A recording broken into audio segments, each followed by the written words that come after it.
Hey everyone, it's Ellis, and this is the patch 12.20 notes rundown. It's not that large of a patch. Obviously, this is operating off of Worlds, and so there's going to be some changes in it, but with preseason just around the corner and all the changes that are happening inside of the jungle and everything, it's probably not going to be super meaningful. I mean, that's just the way that these patches are. And then obviously we can see that, I mean, Maokai and Aatrox, they're being hit respectively because of their World's presence, and then Set is actually being hit because of his average MMR, which is kind of interesting. And then we have buffs across the board, some system adjustments, and yeah.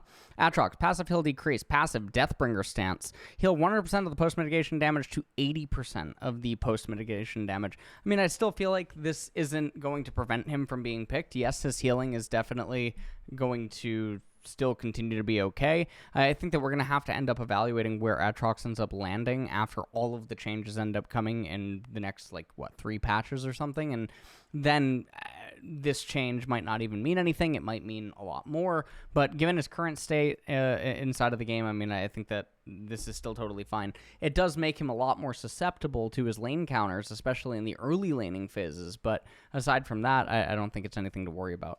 Akshan, E duration increased. Haven't you always wanted to swing around a tower forever? Well, now you can. Swing duration, 3 seconds to infinite. Fix some bugs that would cause Akshan to spin in place while using his E in certain locations. We're still hammering out all these locations, but it should be a noticeable improvement. It's definitely a nice little change for Akshan. And now, Blitzcrank. Base AD decreased, base attack speed decreased, passive shield adjusted, W damage to monsters increased, E damage to champions decreased. So Blitzcrank obviously got a lot of buffs. And it says last patch changes succeeded in getting players to give Jungle Blitzcrank a try. Unfortunately, it's still not as strong as we'd like it to be. On the other hand, the changes unintentionally supercharged his strength as support true. We're tweaking his numbers in a way that should nerf his support strength and increase his jungle power. So the base AD is down by 2. Base attack speed is also going to be down a little bit. Now the passive mana barrier is going to go up. It's going to scale by getting access to more base levels. W overdrive, damage to monsters 60 to 180 to 60 to 220. No longer scales. Literally scaling is as follows. 60, wow, okay, wow, alright, so it scales, yeah, okay, alright, well. Continues to scales with level. I guess the bonus. Yeah, okay, all right, that's fine. E Power Fist, empowered auto attack damage against champions, 200% total AD, plus 25% to 175% total AD, plus 25% AP. Damage to non-champions unchanged. To the moon, Blitzcrank now has a chance to uppercut monsters to the moon when overkilling them. Amazing. Elise, human form Q range adjusted, Q neurotoxin, cast range 625 to 575, range detection, edge of Elise to center of target's hitbox, center of Elise to edge of target's hitbox. That's, I guess, very nice. Evelyn, Q bonus damage to marked targets increased, W charm duration increased. Okay, so hate spike. Bonus magic damage to marked targets, 10 to 50 plus 25% to 15 to 55 plus 25%. So, I mean, it's a very small buff for Eve and the durability patch. I mean, everything that ended up happening there did hurt her ever so slightly. But now, I mean, she's getting some of the damage back. W allure, charm duration, 1 to 2 seconds to 1.25 to 2.25 seconds. This actually can matter in some instances, so I'm not going to say that it's totally useless. Getting access to the old rank 2 at rank 1, I guess, is somewhat nice on ganks, but other than that, I mean, it's just sort of whatever. Gwen, Q base damage increase. Q snip, damage per snip, 10 to 26 plus 5% to 10 to 30 plus 5%. So once, I mean, when you have 3 points in it, you're getting an extra 2. Final snip damage, 60 to 140 plus 35% to 60 to 160 plus 35%. I mean, these are very fine. These are moderate kind of buffs. I think this is totally fine without, allowing Gwen to go back to her previous state, but I do think that Gwen with Enchanters can obviously still do that. Jace, W mana restoration increased. R bonus magic resistant armor now scales with bonus attack damage. Okay, W lightning field. Mana restoration 6 to 16 to 10 to 20. That's actually a really sizable buff for the mana restoration. That is actually kind of crazy. And then the R transform Mercury Hammer, bonus armor and magic resist 5 to 35 to 5 to 35 plus 7.5% bonus AD. That is actually really nuts on his trade combos. That is really bizarre that they're giving that to him on his trade combos. So not only is he going to have more mana to mess with now in laning phase, Jace is going to be able to trade with some people, and the trades are going to be really unfair with his Transform Mercury Hammer. That seems almost, I mean, that's a little bit scary, especially in early and mid game. Late game, I mean, it won't matter. I mean, it won't be the end of the world. It will actually make his late game fighting a little bit better because it'll turn into a bruiser. While also being, that just doesn't actually seem balanced. Actually, that's really weird. I feel like this is going to be a really big mistake. I feel like it's going to be a really big mistake. But again, it doesn't really matter. Jace is a pro player only champion. Kennen. E bonus attack speed adjusted. E lightning rush. Shadow shuriken jutsu. After entering his E, Kennen's bonus attack speed buff will now allow him to surpass the 2.5 attack speed limit. That is kind of nice. I mean, it's definitely a lot better for on-hit Kennen or like ADC Kennen. Shout out to Reckless on that one. Other than that, it doesn't really do a whole lot unless you're going to go on hit or attack speed or AD Kennen. Maokai, passive healing based back on maximum health decreased. R cooldown increased late. Passive sap magic. 4.5 to 12% based on level maximum health to 4 to 10% maximum health. Okay. And then our Nature's Grasp, the cooldown is just going to go up at rank 2 by 10 seconds. And then, I mean, the rank 3 one, the thing is the Maokai jungle doesn't really get to rank 3 anyway, so it's just actually adding 10 seconds in most cases. And I think that, all things considered, I don't think these nerfs will actually do anything to realistically move Maokai. I think he's being picked for many other reasons. I think his saplings, and it's just his base R is really, really, really valuable, and everything else going on with him. Ramus, W self-slow removed. Wow. R dash speed increased. W defensive ball curl 30% to 30%. That is really weird. So this lets Ramus weave in more auto attacks when he has his W up. This is actually a really big damage increase for Ramus. And also, I think that this also speeds up his jungle clear ever so slightly as he's kiting the patience on the camps and whatnot. So that's really nice. Dash speed on Roaring Slam, 105% to 110% of the movement speed. I mean, I think both of these buffs for Ramus are really good. Ramus is a really conditional champion that generally is a counter pick once the opponents have locked in several champions that are, auto attack reliant or attack speed reliant. And he can come in that regard as like an anti-AD champion. And I mean, that's his purpose. And these are very massive buffs for Ramus that should not be ignored. Set, base magic resist decreased, passive health regen decreased early, right punch AD ratio increased, right punch AD ratio 50%, bonus AD to 55%, health regen per 5% of missing health is, I mean, it's down by a very negligible amount, and then the magic resist going down by 4. I think this is primarily just because of Set being picked in mid lane to just sort of play a war of attrition against most champions. I think this is totally fine. In fact, I would actually probably wager this is a buff for pro play sets while being a nerf for lower MR. Wukong, RAD ratio increased. Cyclone, 8 to 16% of the target's max health plus 220% to 8 to 16 plus 275. So we got 55% AD on his Cyclone. That is a lot of extra damage that is just moved into his R. I just don't think it's really enough to make him suddenly start coming back. Ziggs, Q-based damage increased. This is the most perplexing thing in the entire world. He's getting a flat 10 damage to his Q, one of the most spammable abilities in the entire game. This champion is broken. Ziggs is absolutely nuts in his current state. No one plays him. Right now, in the world's meta, you have champions like Caitlyn becoming very prevalent. You have Misfortune, you have Ashe, you have like these 3 champions. Ziggs is really good against all 3. 80 carries just don't pick him. In mid lane, you have Azir showing up literally everywhere. You have Sylas also showing up. Ziggs, really good against both. No one's playing him.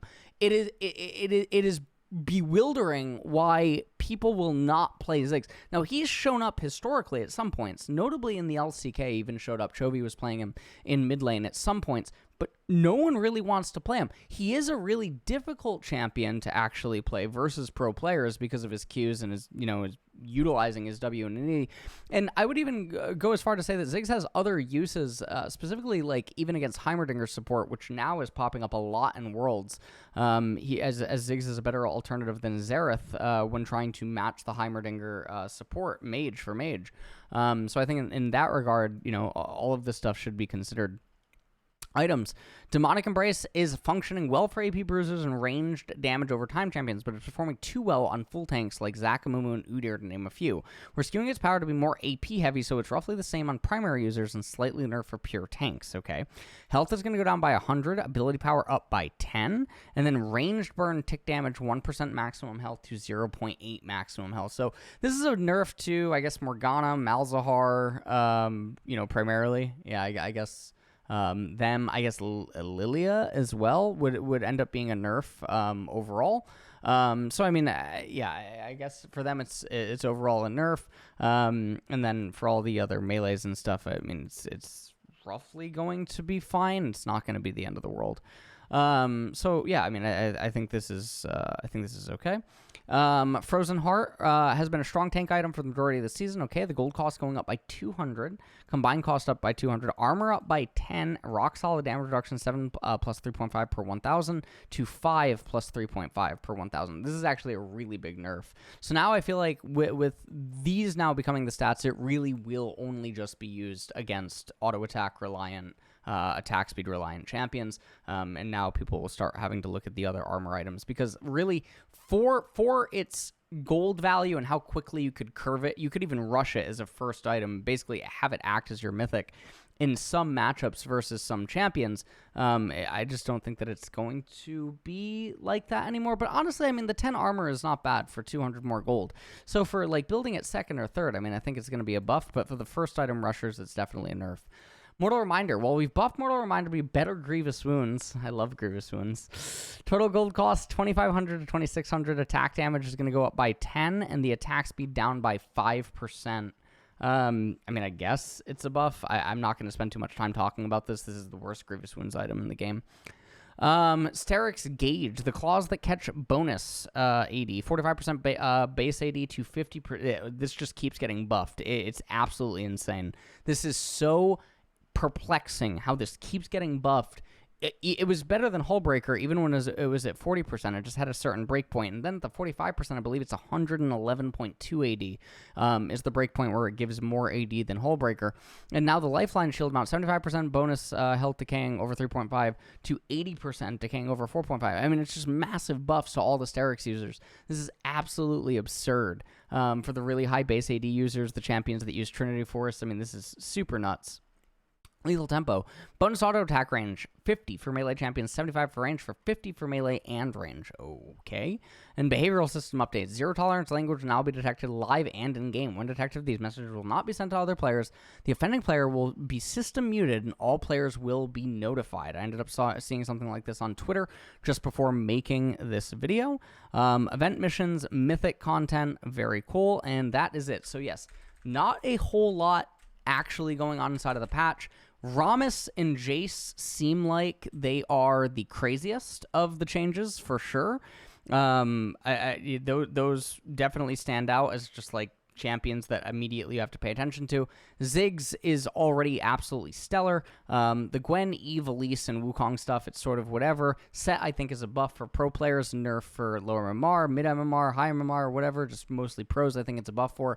And then Atrox and Maokai are going to be fine. And so now we move on to the most important part of the video. The skins, absolutely. Now, Anivia might be flying in here thinking that she's Belbus, but she's not, okay? And that's why Senna's looking the other way. Probably not looking for her husband, though, okay? She is, look, she left because she was unsatisfied, all right? I'm just saying the truth. Now, that looks like Nico down here. That looks like Nico. So these are the Bewitching skins. Honestly, I think the Fright Night skins were absolutely amazing. I think that those ones just knocked it out of the park. I think it's really hard to contend with those. These skins do look kind of cool. I mean, this Anivia skin looks totally different than Anivia, and so in that regard, it's kind of cool. It's just a giant bat. The Senna skin, I don't know. It looks like it's sort of whatever. Okay, we move on. I wish I could tell you who this was without having to... Okay, I did not do that. All right, so it's Cassiopeia. That looks like Annie behind, and I don't know what that is. It looks like a target dummy. But Cassiopeia, so I heard that they actually gave her feet in the skin. They're trying to capitalize on people's like fetishes or something. But it does not seem like there's actually feet here. I don't know. Maybe True Toot was lying to me. She has a random book here, and I is that Morello? I don't actually know, but I mean, no matter what, looks like a really pretty skin. Not gonna really hate on it. And then we move on to the LeBlanc. Yeah, I mean, it does definitely look like she just got done crying off her mascara and she's about to head over to someone's house, and this has been totally roofied. She's going to give it to someone. This one over here knew exactly what was going on. That's Yumi in the background. You can tell because she's about to murder someone, clearly. And honestly, this pumpkin is based. This pumpkin's very based. This guy's very based. This is like a Teemo skin. Imagine a pumpkin Teemo head. Can you guys imagine that? A pumpkin Teemo head would be absolutely based, would it not? Tell me I'm wrong. Okay, and now Nico. Honestly, her eyes are really creepy. Her eyes do not look like they're actually eyes. They just look like gems that are just slotted there because she's soulless. And honestly, I mean, does anyone doubt that she's soulless, all right? Last time that anyone saw her, there's also a random frog over here. Don't really know exactly what's going on. The skin's bothering me, mostly because of the eyes. This also even looks like it could pass as Zoe, to be completely honest. If it wasn't for, like, this Super Saiyan tail that she has going on here, it looks like it really could be Zoe. And, yeah, that was a really fast patch rundown, guys. That genuinely was. I really don't know what to say. The thing is for, like, changes to solo queue and stuff, I don't think a lot of stuff will actually be altered by, oh, thank you, well, look at that, we got a security scan. I don't think too much is actually going to be changed. Oh, look at that, isn't that awesome? All right. So I don't think too much is going to be changed. We're mostly waiting for the massive changes that are going to be coming inside of preseason, and then once that happens, I think solo queue, clash, every sort of tier list completely gets changed up. So while I will make changes for the solo queue tier list and the clash tier lists on Patreon, I don't think there's really, I mean, there's like two that I can immediately think of off the top of my head that would actually be in this patch. And then other than that, I mean, we're just waiting for the really big drop from Riot. So hope you guys enjoyed it, and I will see you guys later. Bye-bye.